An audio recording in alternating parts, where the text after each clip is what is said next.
Bienvenue dans ce nouvel épisode de Ça déborde, le podcast Nature Peinture qui t'aide à faire autrement, à devenir ta priorité et à prendre soin de toi sans culpabiliser. Je m'appelle Lucille, je suis psychopraticienne et ici je te parle de mon parcours, mes galères, mes réussites, mes coups de cœur, mes coups de gueule aussi et les clés qui m'ont aidé à avancer et que j'ai à cœur de partager avec toi. Pour que tu apprennes à mieux te connaître, à dépasser tes peurs et tes doutes, pour laisser enfin déborder pleinement qui tu es. Alors installe-toi confortablement et c'est parti. Bonne écoute! Et coucou, je suis ravie de te retrouver comme tous les vendredis pour un nouvel épisode de podcast. Et cette semaine, c'est un épisode solo et un petit peu particulier, juste un petit peu, parce que on est donc le 15 mai, au moment où tu écoutes, et on est donc 2 jours après mon anniversaire. Et je l'enregistre le 14 mai, donc pile entre les deux. J'enregistre entre mon anniversaire et la diffusion du podcast. Et j'ai fait une vidéo pour, à l'occasion en fait de mon anniversaire que j'ai publiée sur mon Instagram si tu veux aller la voir. Et j'ai été rechercher en fait des photos de moi depuis ma naissance. Globalement, j'ai essayé à peu près d'avoir une photo par année. Donc depuis ma naissance jusqu'à aujourd'hui mes 42 ans.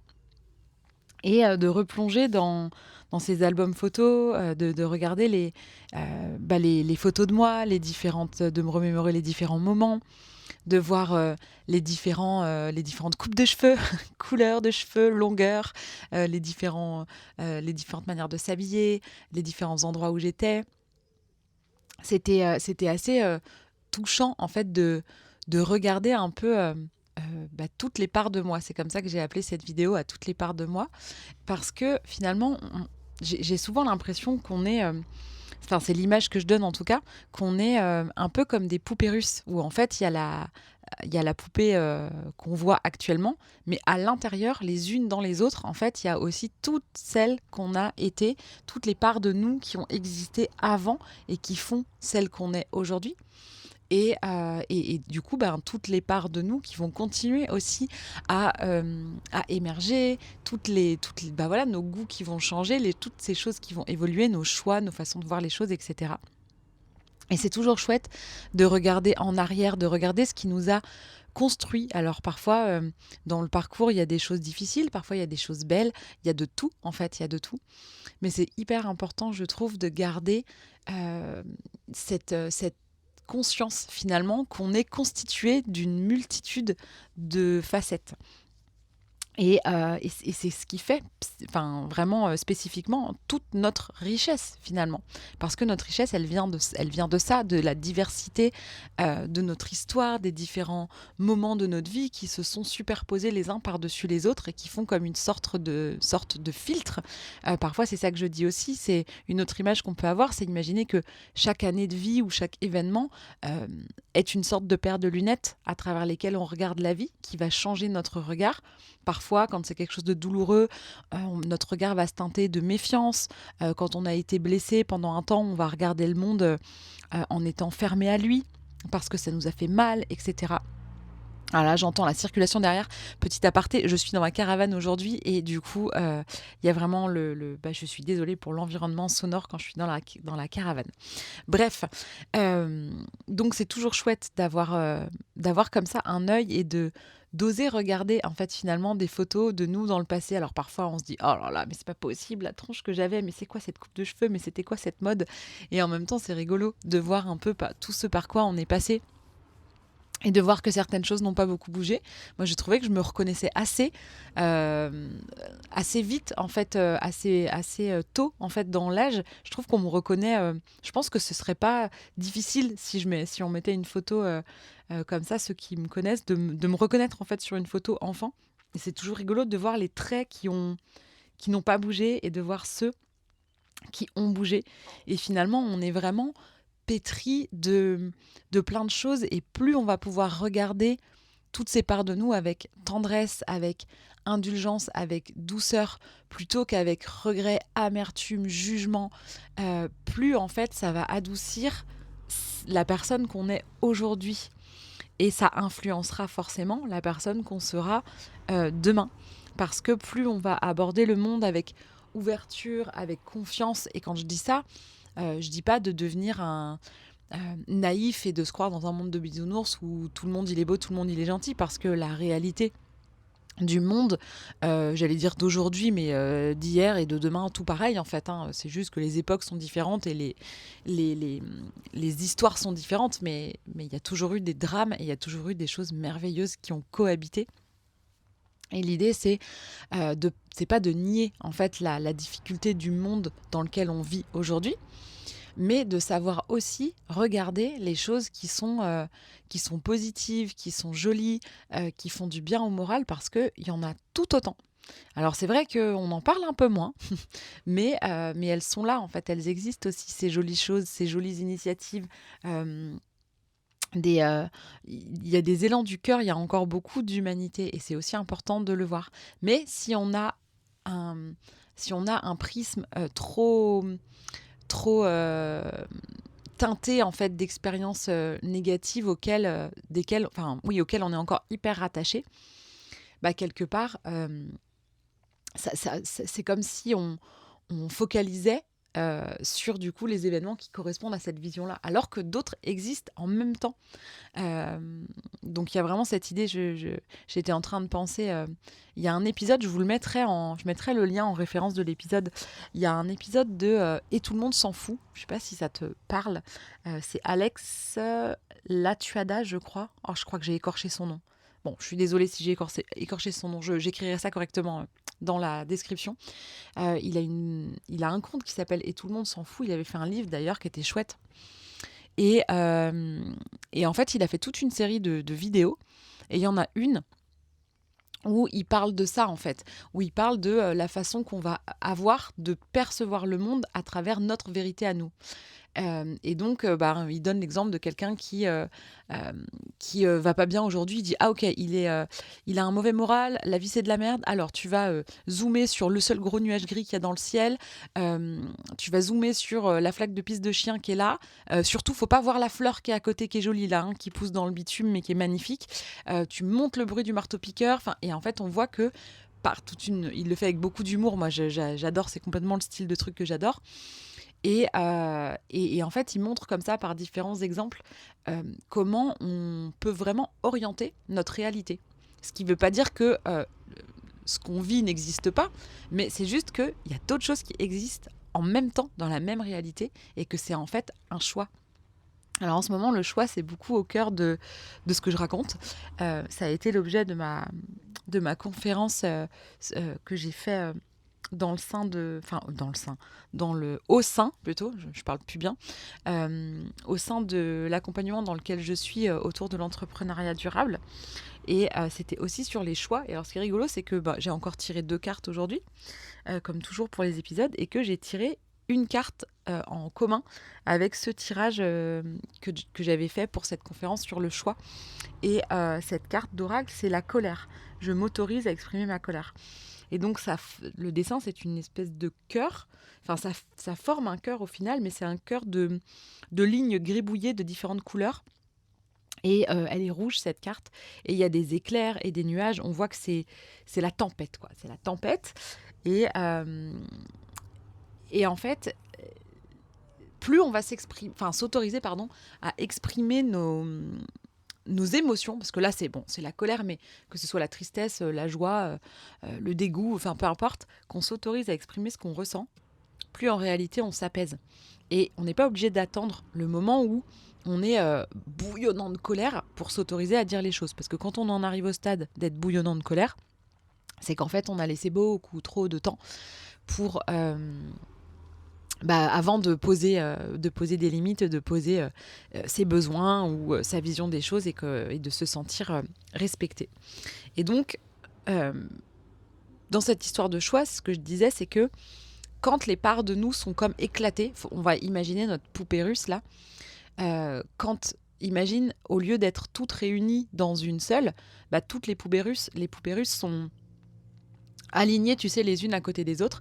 Et parfois, c'est un peu comme ça qu'on est. C'est comme si les parts de nous étaient éclatées les unes des autres, étaient éloignées les unes des autres. Et finalement, ça crée une espèce de dispersion. Ça crée des parts de nous qui, en réalité, ont besoin d'être intégrées, tu vois, d'être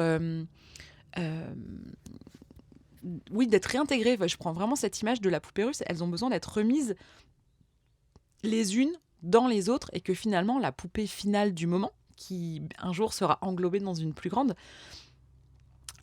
contienne en fait toutes les parts de soi. Parce que, en fait, toutes les parts de nous qui n'ont pas été entendues d'une certaine manière, où on a minimisé le vécu, euh, sont comme de côté et en fait elles ont besoin qu'on les entende et ça va être ces parts-là qui vont être réactivées. Essaye d'imaginer un peu une poupée russe vide du coup, avec toutes ces petites poupées autour d'elle, un peu dispatchées partout autour. Et imagine en fait que cette poupée elle avance, elle marche, tu vois, dans la vie. Et en fait, comme elle a toutes ces parts d'elle qu'elle n'arrive pas à intégrer à l'intérieur d'elle, mais alors c'est pas forcément conscient, mais imagine cette poupée vide comme ça, avec toutes les autres poupées autour, et qui marche ou qui se battent dans la rue, qui va au boulot, qui fait sa vie. Et en fait, c'est comme si du coup les gens qu'elle croise vont heurter, mais littéralement, tu vois, les poupées qui sont en dehors d'elle. Et c'est ces poupées-là qui sont en dehors d'elle qui vont être heurtées en fait par un mot, par peut-être même bousculées réellement. Et c'est cette part-là qui va réagir et qui est complètement démunie parce qu'elle est comme un satellite de la grande poupée. Et du coup, tout le monde est un peu impuissant dans ce bordel.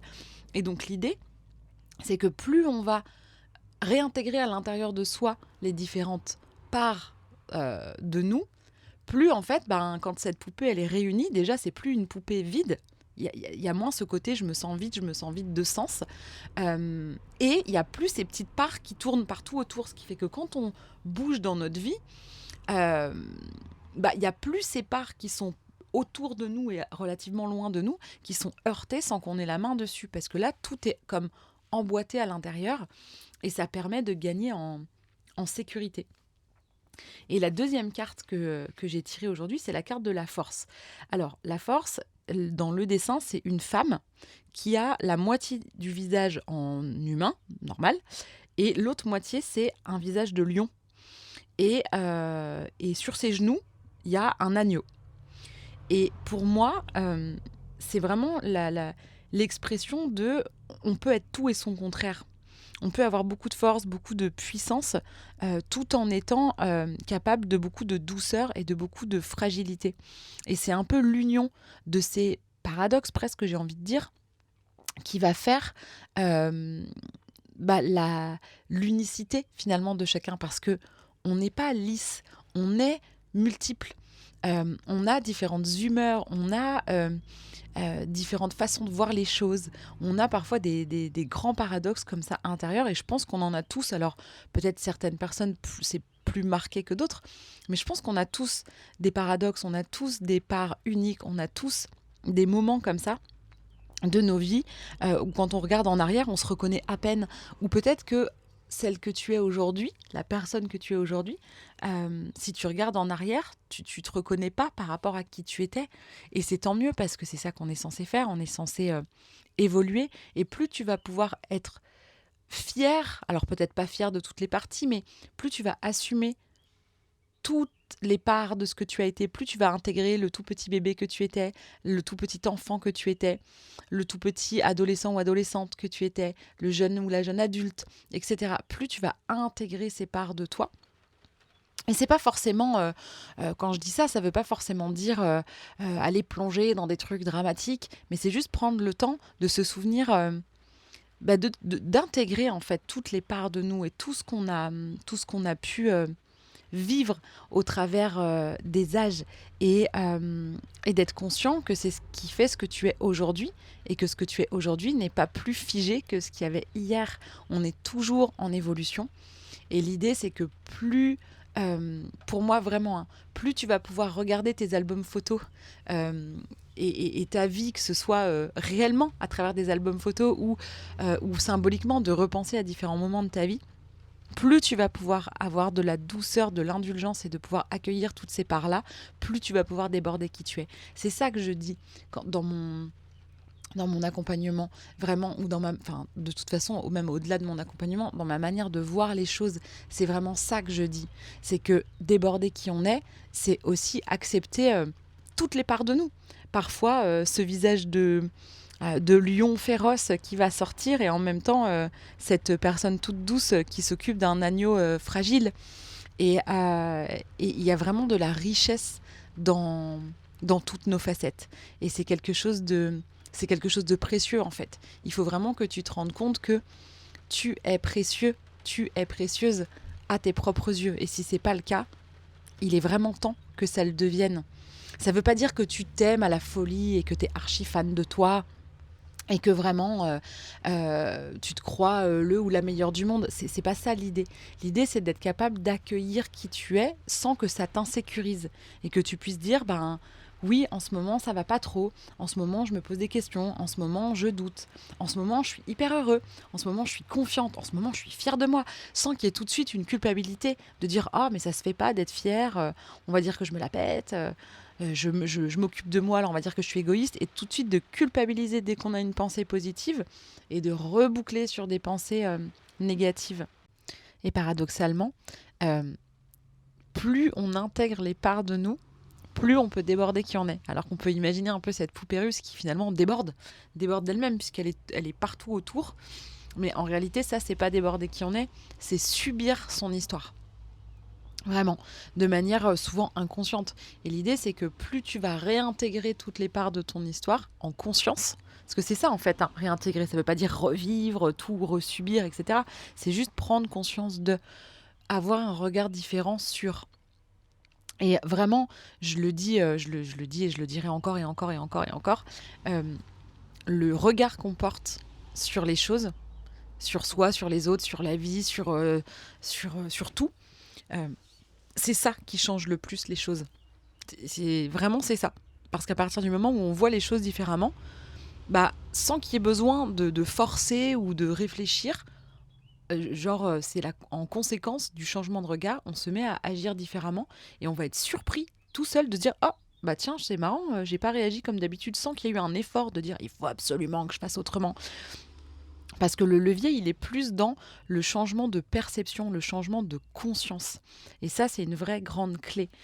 Et plus tu vas pouvoir intégrer toutes les parts de toi, regarder toutes les parts de toi, plus il y aura de la douceur en fait dans ta vie au quotidien. Alors après, c'est pas magique, hein, on vit pas dans un monde de bisounours où il se passe plus rien, mais la manière de traverser les différents événements de la vie, les positifs comme les négatifs, va être vraiment différente. Donc je t'invite, si c'est pas déjà le cas, je t'invite fortement à te demander où tu en es de ta relation à toi-même, à ton histoire. Est-ce que tu prends du temps pour te célébrer?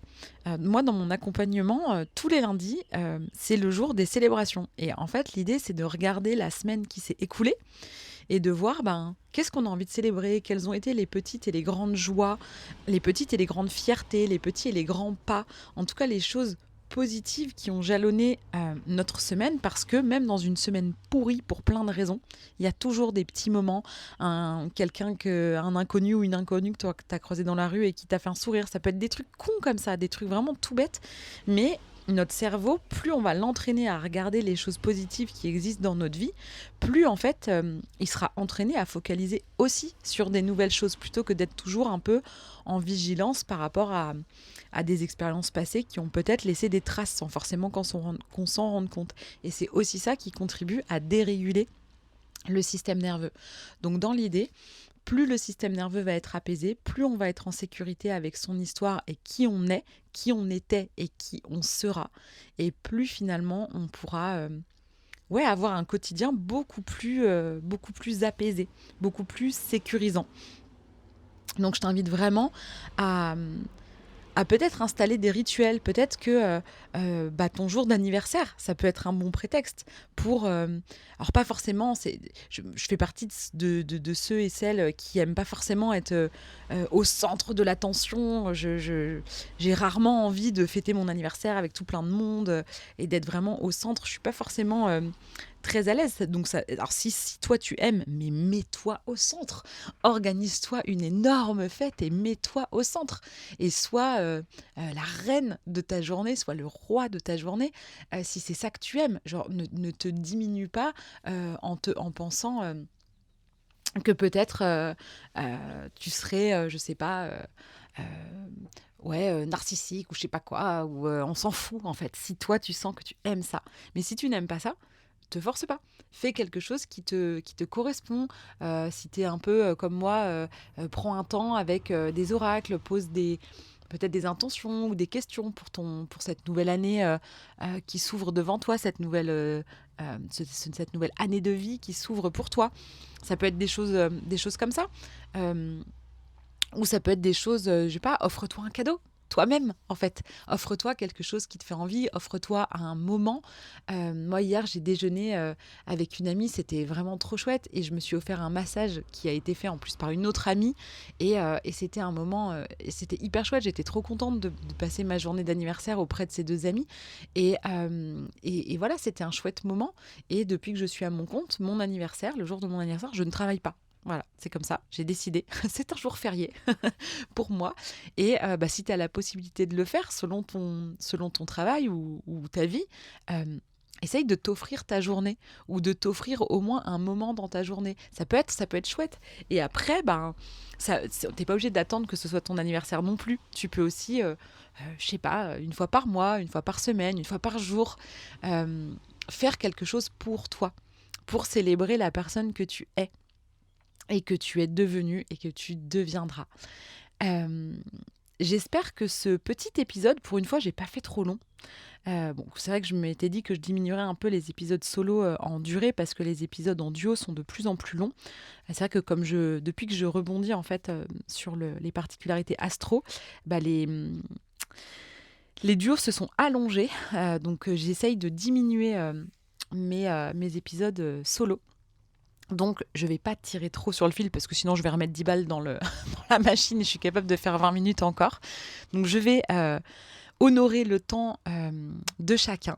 Et je te souhaite vraiment d'honorer toutes les années de vie qui ont été les tiennes et de commencer à les regarder avec douceur, indulgence et vraiment avec un œil bienveillant pour toutes les parts de toi. Je te remercie de ton écoute et de ta fidélité et je te dis à la semaine prochaine. Si cet épisode t'a plu, tu peux laisser un commentaire, noter avec tout plein d'étoiles ou encore t'abonner pour ne pas rater les prochains. Tu peux aussi partager cet épisode pour que d'autres personnes osent laisser déborder qui elles sont vraiment. Et si tu veux en savoir plus sur ma manière de travailler, mes outils et les accompagnements que je propose, rendez-vous sur ma page Instagram L'Oreille et la Plume ou sur mon site internet. Merci beaucoup de ton écoute et de ton soutien. Passe une belle journée ou une belle soirée et on se retrouve bientôt.